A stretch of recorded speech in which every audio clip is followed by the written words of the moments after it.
Nestless YouTube channel. Selamat pagi semua.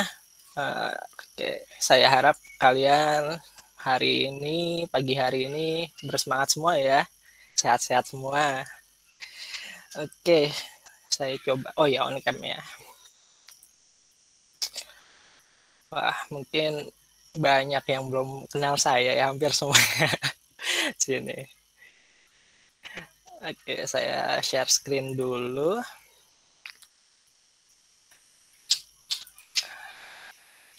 Oke. Oke, udah masuk ya share screen-nya. Sorry. Lagi baca berita tadi. Hari ini kita punya beberapa berita menarik ya.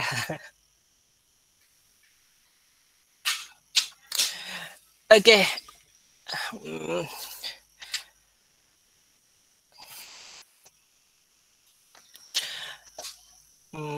Saya coba langsung mulai ya. Udah masuk kan ya tampilan screen presentasi dari saya? Sudah, Mas Dimas. Oke, terima kasih. Oke, pagi hari ini kita coba buat ngebahas ini ya, di LM kali ini. Saya coba membawakan materi mengenai ergonomi di tempat kerja. Ya, itu judulnya.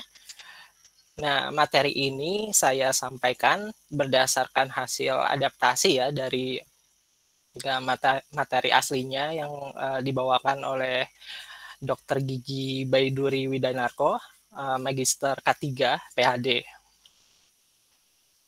Oke, next.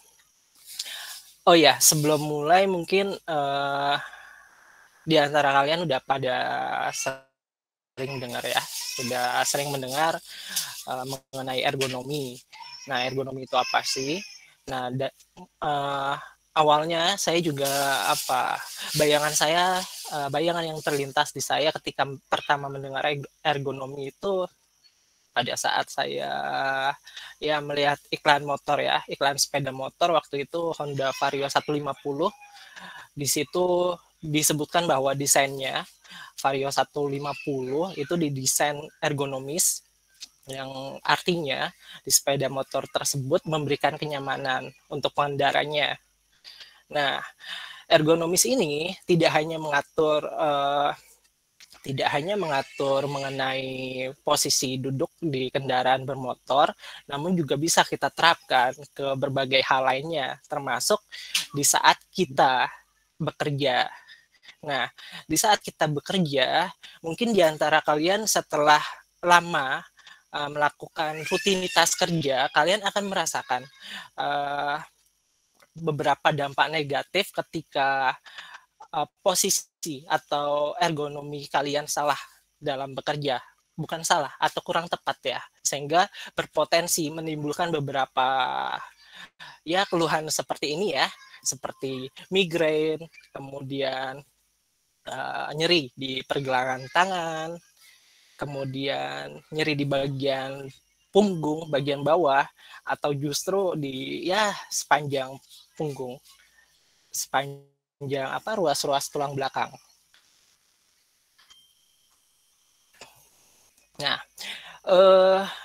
sebelum kita mempelajari sesuatu, kita harus tahu dulu nih gambaran atau definisi dari sesuatu yang akan kita pelajari nantinya. Nah, di bagian awal ini saya mungkin akan mengambil dua definisi ya dari ergonomi. Namun sebelum kita masuk ke bagian definisi dari ergonomi, Nah, di sini ada diagram yang menjelaskan atau menggambarkan interaksi antara person atau di sini saya mungkin titik beratkan atau fokuskan ke pekerja ya. Pekerja mendapatkan interaksi dari 4 faktor di dalam sistemnya. Di dalam sistemnya ketika orang tersebut sedang bekerja. Nah, 4 faktor ini bersumber dari teknologi dan juga perangkat yang digunakan, kemudian ada tes atau tugas yang diberikan, tugas yang sedang dikerjakan, kemudian ada organisasi kerjanya sendiri, itu juga berdampak terhadap apa orang tersebut untuk dalam melakukan pekerjaannya. Kemudian juga ada environment atau lingkungan tempatnya bekerja sendiri. Nah, ini adalah bentuk interaksi atau ya ketika kalian bekerja, kalian juga pasti merasakan interaksi yang saya jelaskan ini, yang saya sedang jelaskan ini. Nah, dari sistem yang tergambar di sini, kita bisa mengambil definisi ya mungkin pendahuluan dari definisinya dari ergonomi itu apa. Di sini ergonomi sendiri yang mungkin saya coba gambarkan di awal. Ergonomi ini mengatur bagaimana bentuk interaksi antara 4 faktor ini terhadap pekerjanya, kemudian bagaimana kita cara mengatur interaksi tersebut, bagaimana cara kita mengendalikan interaksi dari 4 faktor ini terhadap pekerjanya, bagaimana cara kita mengatur sehingga kita meminimalisir dampak negatif yang tidak kita inginkan saat kita sedang bekerja. Nah, untuk definisi yang pertama saya ambil dari KBBI. Nah, dari KBBI ini menyebutkan bahwa ergonomi itu berarti penyerasian antara pekerja, kemudian jenis pekerjaan dan lingkungan. Nah, jadi di sini ada 3 kunci. Yang pertama adalah pekerja, kemudian jenis pekerjaan dan lingkungan yang harus diserasikan. Nah, kemudian definisi yang kedua, saya ambil dari IEA atau International Ergonomic Association, asosiasi internasional ya yang mengatur tentang ergonomi. Di sini ergonomi adalah disiplin ilmu yang concern terhadap pemahaman dari interaksi antara humans atau manusianya terhadap elemen-elemen di dalam sistemnya, elemen lain ya di dalam sistem, dan juga profesi yang mengimplementasikan atau mengaplikasikan teori, kemudian prinsip-prinsip, data dan metode untuk mendesain sehingga tercapainya optimisasi dari human well-being di sini dan juga performa sistem secara menyeluruh. Gitu ya. Jadi dari definisi ini mungkin kita bisa ambil objektif dari ergonomi. Nah, di sini dari sisi objektifnya, nah ergonomi ini irisan di antara 2 tujuan pokok yang kita harapkan di saat kita melakukan rutinitas kerja. Yang pertama adalah dari sisi pekerjanya sendiri, enhance kesehatan dari pekerjanya, keselamatan dan well-being dari pekerjanya. Selain itu, ergonomi juga menyelaraskan antara pekerjanya ini dengan kepentingan dari peningkatan produktivitas dari pekerjaannya tersebut.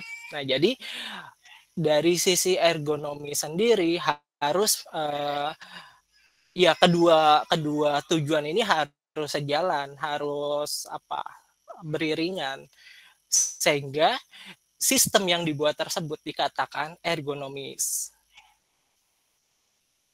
Nah, kemudian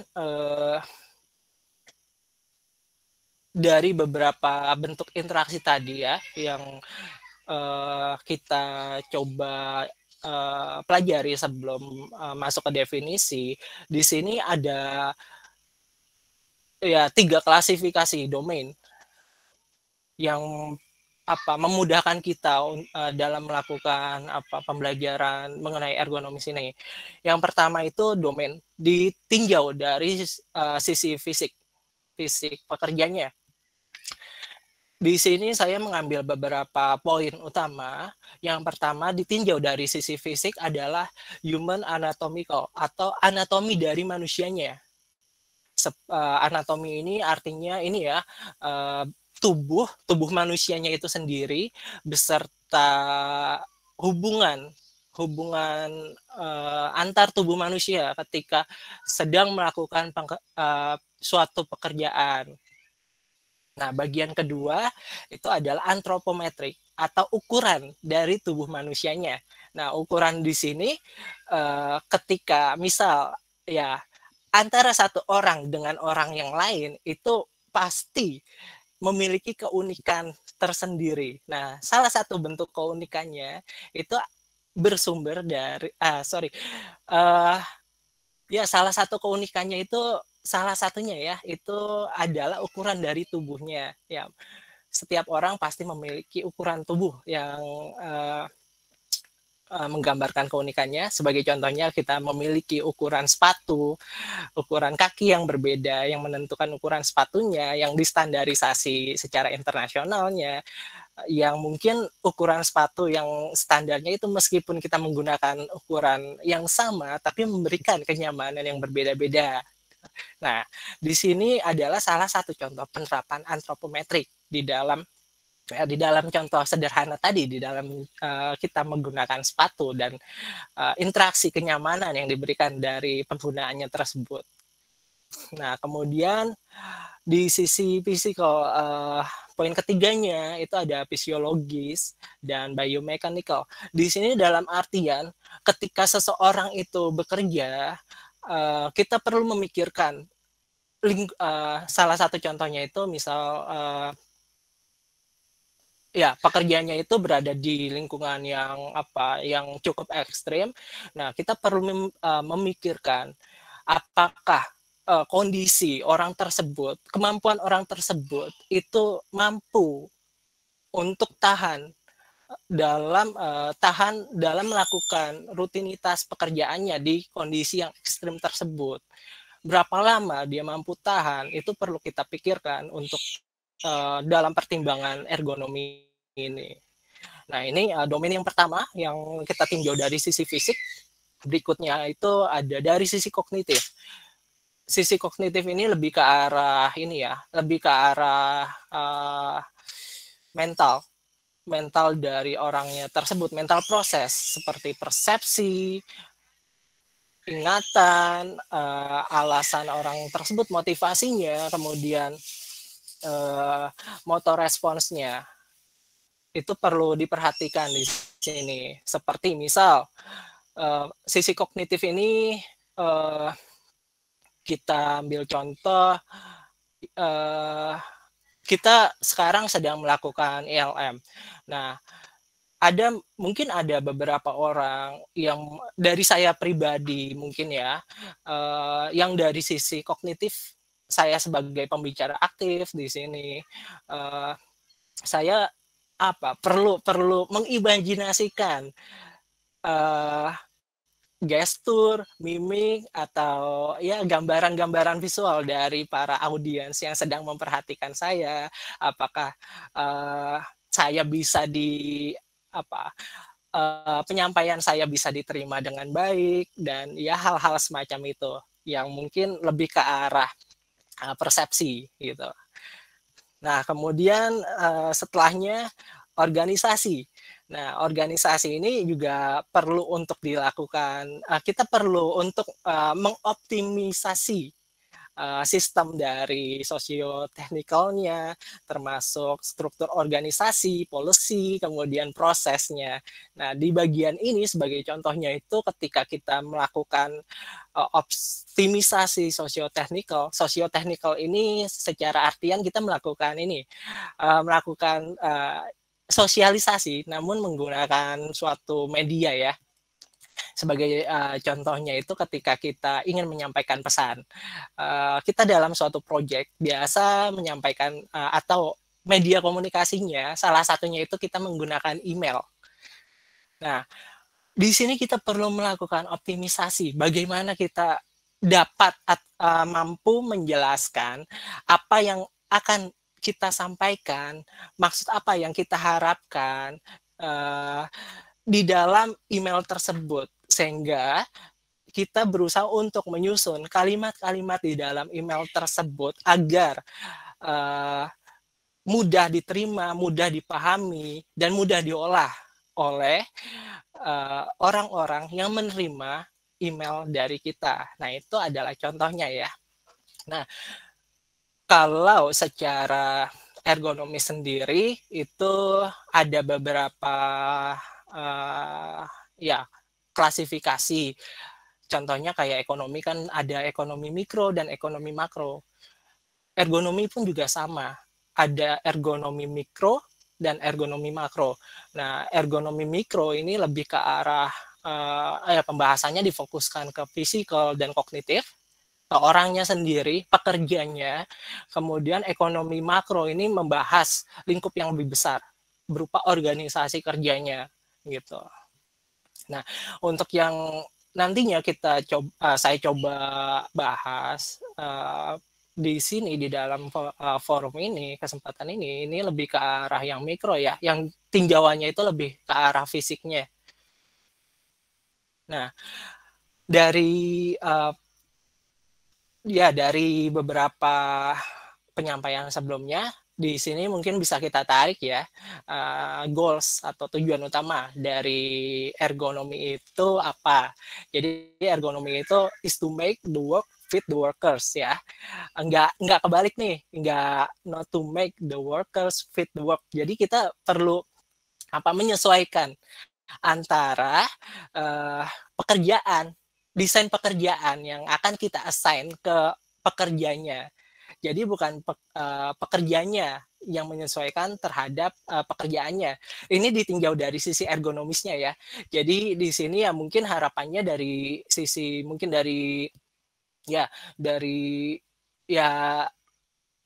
mungkin dari beberapa orang yang sudah pernah satu tim kerja dengan saya, mungkin juga sering saya coba lakukan diskusi internal. Ini kira-kira assignment ini bisa nggak ya di-assign ke yang bersangkutan. Nah, di sini ketika kita sudah harapannya, ketika kita di dalam proyek, ketika kita melakukan assignment ke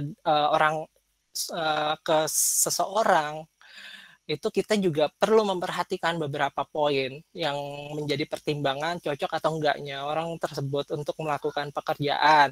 Nah, ketika kita rasa cocok, nah kita juga harus membantu untuk menyesuaikan orang tersebut sehingga menerima, dapat menjalankan tugasnya dengan baik. Jadi goals-nya itu ya di dalam project yang kita kerjakan sehari-hari. Nah, kemudian di sini ada posisi dari ergonomik. Kita di sini ada tiga mungkin bisa dibilang tiga besaran atau tiga himpunan ya. Di sini ada desain dari mesinnya sendiri, atau mesin di sini mungkin bisa diistilahkan sebagai perangkat yang kita gunakan. Kemudian ada task atau pekerjaannya, kemudian ada faktor humans-nya, faktor manusianya, atau faktor pekerjanya sendiri. Nah, ergonomi tadi itu goals-nya atau dari definisinya itu kan untuk membantu menyelaraskan antara ketiga pokok ini ya, ketiga hal pokok ini. Nah, kemudian pertanyaannya adalah bagaimana cara kita menyelaraskannya. Nah, ya cara kita menyelaraskannya adalah kita membentuk suatu desain. Kita merekayasa suatu desainnya sehingga di sini harapannya kita mendesain sesuatu agar dapat tercapainya kondisi yang kita harapkan dari hasil suatu pekerjaan gitu. Sorry. Nah, kemudian ini yang tadi saya sebutkan sebelumnya ya.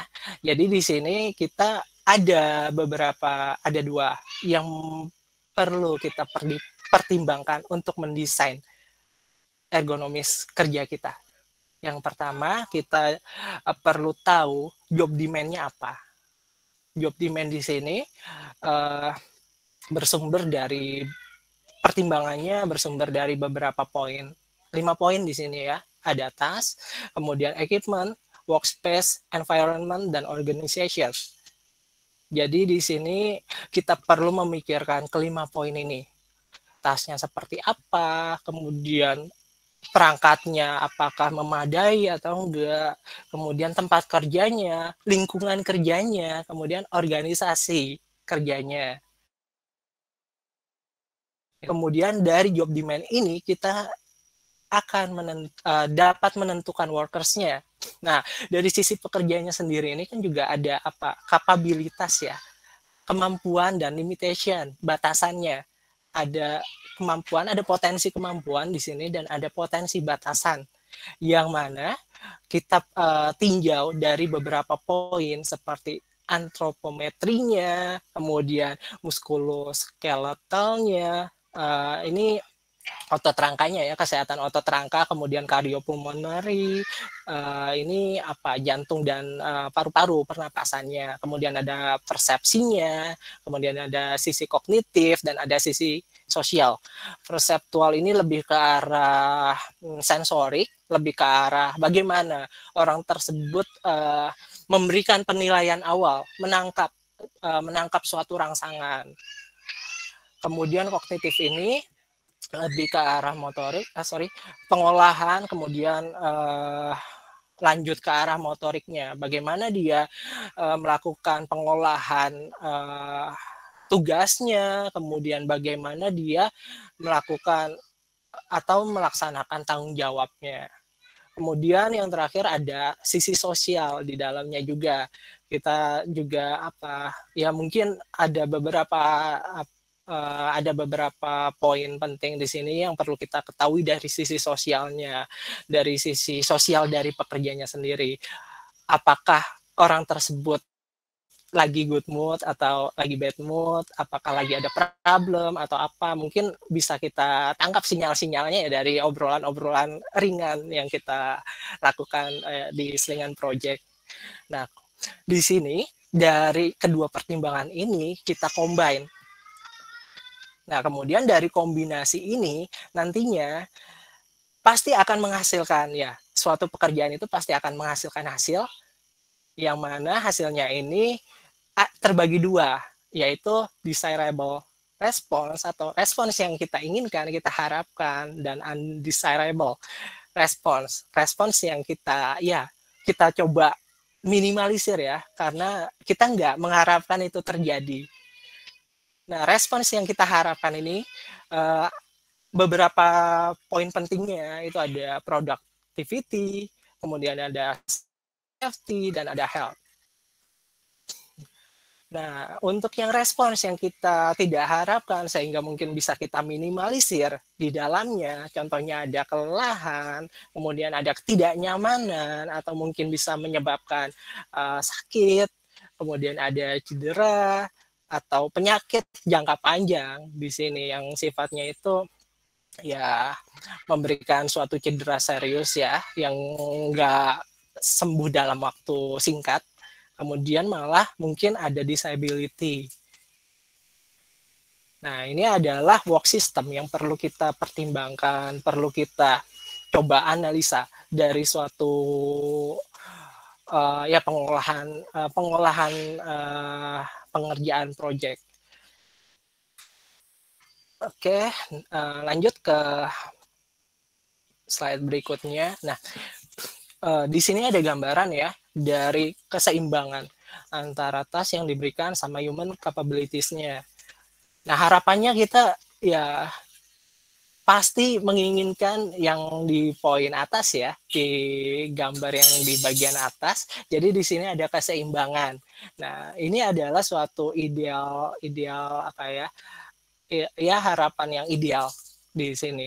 Namun yang sering kita temui yang terjadi adalah ketidakidealan yang ada di 2 poin di bawahnya, seperti misal tasnya itu yang terlalu terlalu ringan atau terlalu ya kasarnya remeh ya dibanding dari human capabilities-nya, dari kemampuan pekerjanya, atau justru tasnya itu yang terlalu berat, terlalu banyak bila dibandingkan dari human capabilities. Nah, kita seringnya melihat uh, ya progress project seringnya menemui yang di dua bagian bawah ini yang perlu kita coba uh, review harian, kita perlu coba tanyakan apakah ada kendala-kendala, apakah progresnya itu sudah sejauh apa, sehingga ya harapannya tercapainya poin yang di bagian atas. Gitu. Oke, sorry, agak pilek. Nah, berikutnya ini ada desain versus performance ya. Jadi di sini kan tadi ada desain, rekayasa desain yang di sini tujuannya itu atau hasil dari desain yang kita bentuk itu akan menghasilkan apakah fit atau unfit dari interaksi antara pekerjaannya dengan pekerjaannya sendiri. Nah, kalau untuk yang fit ini akan tercapai optimal performance ya, performanya optimal. Nah, kalau untuk yang unfit sendiri itu salah satunya tasnya itu tercapai dengan ya, namun ada satu gini, tasnya itu tercapai, namun pencapaian tasnya itu lebih kecil kalau dibandingkan dari bila mana performa sistemnya itu berjalan optimal. Jadi tasnya tercapai, cuman ya kalau dibandingin dari optimal performance-nya tuh lebih ini ya lebih rendah.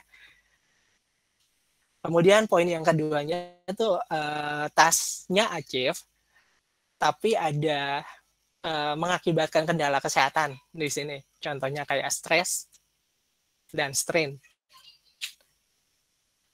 Nah, poin yang ketiga malah yang lebih buruk nih, yang ya kita semua nggak mengharapkannya lah, karena ini yang paling yang worst-nya lah. Tasnya nggak achieve, tasnya nggak achieve sama sekali, baik dengan atau tanpa dampak kesehatan yang terjadi. Gitu. Jadi yang kita harapkan itu yang desainnya itu yang fit ya, yang coba kita lakukan review di setiap rutinitas proyeknya. Oke, di poin berikutnya ini kita coba untuk menganalisa, untuk mempertimbangkan bagaimana cara kita membentuk desain ergonomi kerja kita supaya yang dihasilkan ya desain yang fit tadi. Namun bila mana di situ juga ada desain yang dirasa unfit, kita coba untuk minimalisir dampaknya di sini. Nah, ada 4 step di sini. Yang pertama itu langkahnya yang pertama identification. Kita perlu melakukan identifikasi, kita perlu melakukan kita coba pikirkan dampak-dampak negatifnya yang mungkin nantinya itu akan berpotensi tampil ketika kita melakukan suatu pekerjaan tersebut. Kita buat daftarnya, potensi-potensinya apa saja. Contohnya ketika kita misal lagi meeting, mungkin kalian juga mungkin dari lingkungan saya agak crowded, agak busy.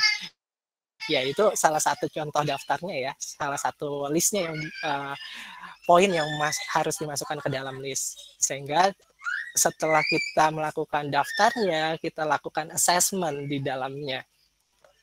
Nah, assessment di sini lebih ke arah bagaimana cara kita menaksir daftar identifikasi yang telah kita buat tadi. Kita coba taksir prioritasnya yang mungkin lebih mana yang mungkin ringan hingga yang terburuk, sehingga dari situ kita bisa memilih dan memilah fokus pertama yang kita harus berikan ekstra perhatian, yang perlu kita lakukan kita perlu lakukan ya penanggulangan utamanya, kemudian sampai ke poin-poin identifikasi yang paling ringan dari bagian identifikasi tadi yang kita lakukan sebelumnya. Nah, kemudian dari sisi assessment, setelah kita melakukan assessment, kita akan mendapatkan poin prioritasnya. Dari poin prioritas tadi, kita bisa mencoba untuk mempertimbangkan dan melakukan pengendaliannya. Kontrolnya seperti apa. Contohnya seperti ya di lingkungan saya agak bising, mungkin saya perlu untuk mencari perangkat yang bisa mengurangi kebisingan di lingkungan saya, memiliki noise cancelling yang baik. Tuh. Nah, dari beberapa kontrol yang telah kita lakukan di dalamnya, setelah kita coba lakukan beberapa trial dari rutinitas kerja kita coba rasakan apakah ini kita coba review ulang, apakah ini langkah pengendaliannya tepat atau enggak, apakah bentuk-bentuk kendala ergonomisnya itu benar nyata atau cuman ya kita yang halu, padahal sebenarnya pada saat kita melakukan rutinitas itu nggak ada. Nah, ketika kita sudah melakukan review dan kita tahu mana yang perlu ditingkatkan, mana yang perlu dihilangkan, nah kita coba ulangi lagi dari bagian identifikasi, assessment ulang, kemudian kontrol, ya begitu terus ya. Ya ini salah satu cara untuk bagaimana cara kita menjaga kinerja suatu sistem supaya tetap optimal. Karena ya yang kita tahu bersama bahwa kita nggak memiliki kekuatan yang benar-benar bisa merangkul atau mengendalikan faktor-faktor resiko tadi. Yang bisa kita kendalikan adalah sistem yang ya kita ada di situ, yang kita bisa meminimalisir dari bentuk interaksi yang kita terima tadi. Oke. Nah, untuk faktor resikonya sendiri, di sini ada 4 faktor resiko yang umum ya, yang penting. Di sini ada yang bersumber dari fisik, kemudian ada yang dari psikososial, kemudian ada yang dari environment atau lingkungan, dan ada yang dari individu pekerjanya sendiri. Nah, contohnya kayak yang dari sisi fisik ini, contohnya kayak postur yang janggal atau tidak netral, kemudian ada repetition atau pengulangan di sini dalam artian ketika kita melakukan suatu rutinitas, baik itu yang berdampak baik, yang tidak memiliki dampak terhadap kesehatan kita, atau yang memiliki dampak buruk terhadap kesehatan kita rutin atau mengulanginya enggak secara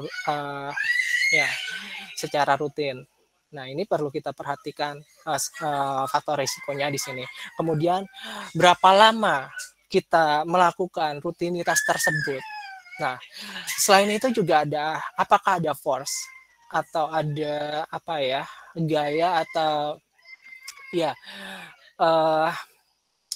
ada tekanan di sini ya, tekanan dari lingkungan kita terhadap fisik kita dalam kita melakukan rutinitas.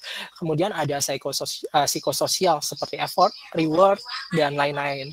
Kemudian ada dari sisi lingkungan, seperti cuacanya ekstrim atau enggak sih, kayak misal di lingkungan yang gurun atau di pengerjaan di lingkungan yang di bersalju. Kemudian ada individunya, ini perlu kita pikirkan ya, faktor-faktor resikonya. Nah, untuk kedepannya di slide-slide berikutnya yang coba saya fokuskan penyampaiannya di sini dari sisi fisik. Nah, dari sisi fisik juga mungkin hanya beberapa aja ya. Nah, ini ada beberapa ya contoh ya keseharian kita di depan layar. Faktor resiko yang terjadi di fisik kita. Ya mungkin dari beberapa kawan di sini juga sempat atau pernah mengalami ya, termasuk saya sendiri juga ya mengalaminya beberapa kali gangguan kesehatan di punggung. Nah, di sini juga ya ada faktor resiko yang tadi ya dari sisi pekerjanya sendiri yang mungkin dari saya juga ya mungkin sudah cukup berumur. Oke. Nah, di bagian kiri ini ada beberapa poin yang menggambarkan ya postur yang tidak netral. Yang di sini ada ketika kita coba badannya agak condong ke depan untuk fokus melihat ke monitor.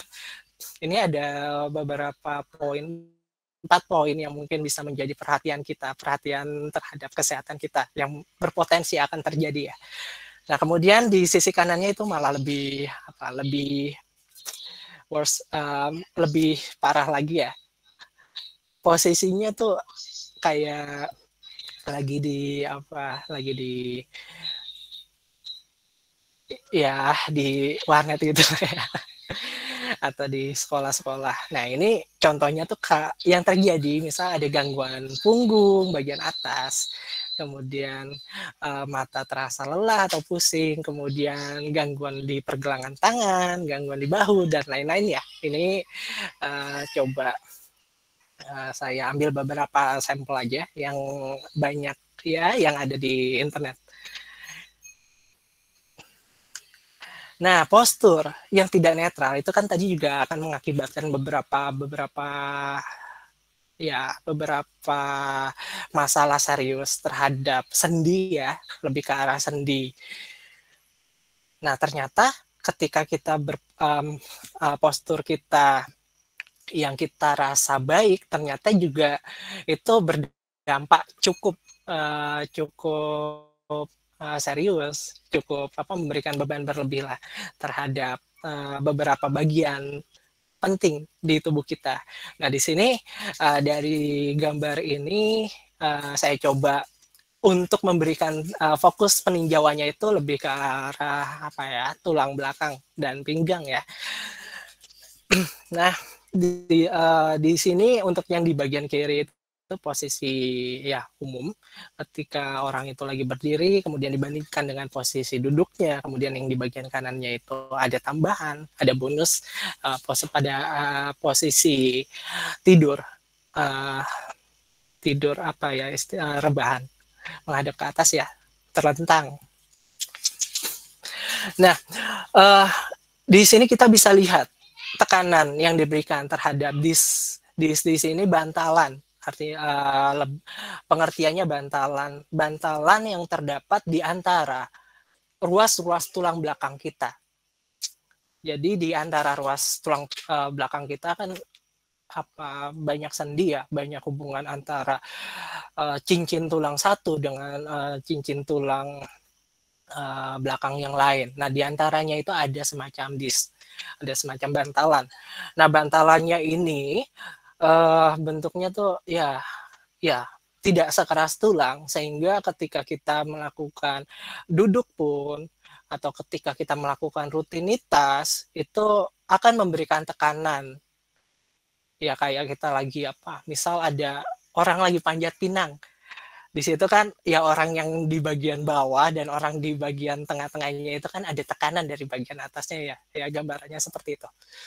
Nah, pada posisi berdiri ini yang kita bisa anggap sebagai pose terbaik ya untuk kesehatan tulang belakang kita. Di sini tulang belakang kita itu hampir tidak mendapatkan tekanan yang berarti. Nah, beda halnya ketika kita duduk. Nah, ketika kita duduk dengan sudut kemiringan 110 derajat dibandingkan dengan kelurusan atau dimensi dari paha kita, itu memberikan disc pressure 105% lebih besar daripada posisi kita berdiri. Nah, ini posisi berdiri sebagai acuannya di sini. Kemudian ketika kita duduk dengan posisi 100 derajat, ini lebih besar 15%. Kemudian pada saat kita duduk tegak, ini duduk tegak saya juga baru tahu loh. Ini agak aneh sih waktu kita duduk dengan siap ya, yang waktu diajarkan waktu kita sekolah-sekolah, duduk siap, tegak, itu justru cukup memberikan tekanan yang berarti ya di antara dis tulang belakang kita. Ini besarnya sekitar 140%, dan pada saat kita duduk agak condong ke depan. Itu yang mungkin di sini gambarannya itu paling beresiko, 190% atau hampir 2 kali lipatnya tekanan yang diberikan dibanding pada saat kita berdiri tegak. Nah, kemudian di sisi bagian kanannya ini ada ya pada saat kita tidur itu 24%. Ini mungkin memberikan kita kenyamanan ya dari sisi tulang belakang. Ini juga mungkin di antara kalian juga berpikir sama dengan saya. Kadang saya pada saat bangun tidur itu kok melihat beberapa objek di sekitar saya kok kayak lebih tinggi badannya tuh lebih ada pertumbuhan lah di situ ketika kita bangun tidur.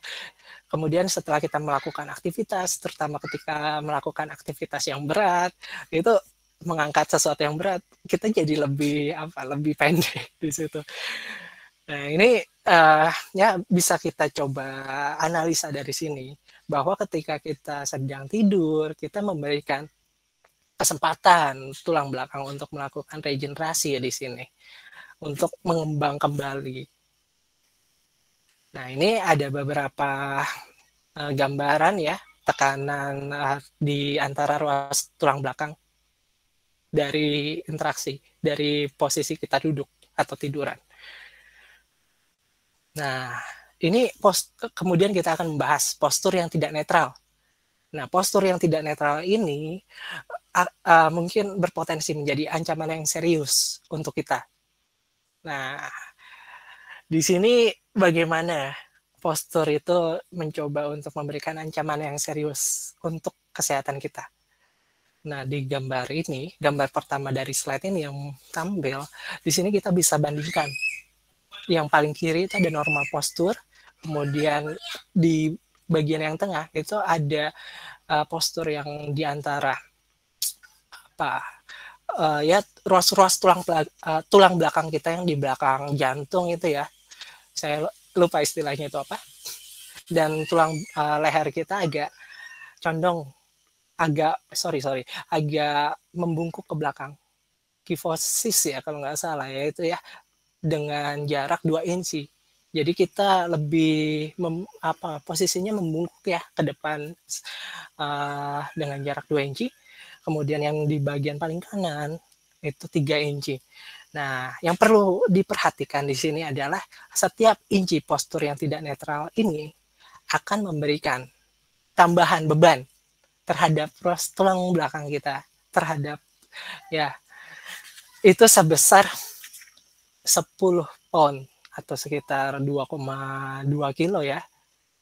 Jadi ya ini ya mungkin kalau kita sehari-harinya nggak merasakan, dan bahkan parahnya lagi kita menjadi terbiasa dengan postur ini. Nah, postur ini mungkin sedari dini kita coba untuk perbaiki agar tidak terjadi makin parah ya, minimal tidak makin parah. Dan harapannya yang terbaik ya kita kembali ke postur normal kita, supaya ya tubuh kita tidak terbebani dengan dengan kebiasaan-kebiasaan kita pada saat kita duduk atau melakukan rutinitas yang kurang tepat secara ergonomis.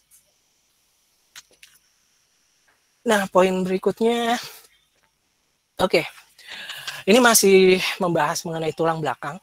Nah ini bantalannya tuh yang berwarna biru ini ya. Jadi disknya ini di antara tulang belakang ini saya coba ambil contoh satu disk di antara dua cincin ruas tulang belakang di bagian pinggang kita. Nah ini biasanya orang yang suka apa sih istilahnya menggeser ke kanan dan ke kiri ya supaya lebih nyaman. Sorry.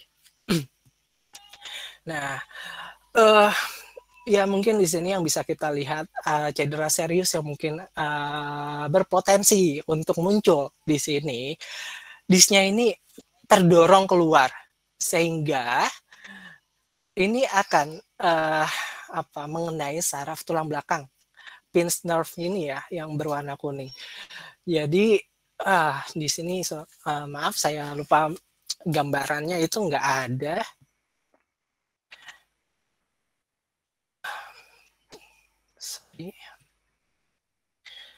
Ya gambaran disknya itu nggak ada, mohon maaf. Jadi mungkin bisa saya ceritakan aja. Tolong kalian coba imajinasikan sendiri ya. Jadi disknya itu bentuknya bulat ya, seperti bantalan, seperti mungkin sel darah lah, sel darah. Nah di dalamnya, di tengahnya itu ada inti yang disebutnya itu nucleus pulposus. Itu bentuknya itu kenyal. Kemudian di bagian luarnya, pagernya itu ada semacam fibrosa, annulus fibrosis atau fibrosa ya, saya coba ingat-ingat lagi. Nah, annulus fibrosus itu pagar di bagian luarnya itu terdiri dari lembaran-lembaran. Ya bagusnya lembaran-lembaran yang nggak kaku gitu ya, sehingga nah ketika ruas tulang belakangnya itu saling menekan, ini kan ya disknya ini bentuknya itu kan lebih rapuh, lebih ya meskipun nggak rapuh ya, lebih kayak karet lah. Namun suatu saat ya kayak per tadi, ketika bebannya itu sudah menekannya, durasinya lama, dilakukan berulang-ulang, maka ini berpotensi akan terjadi kerusakan.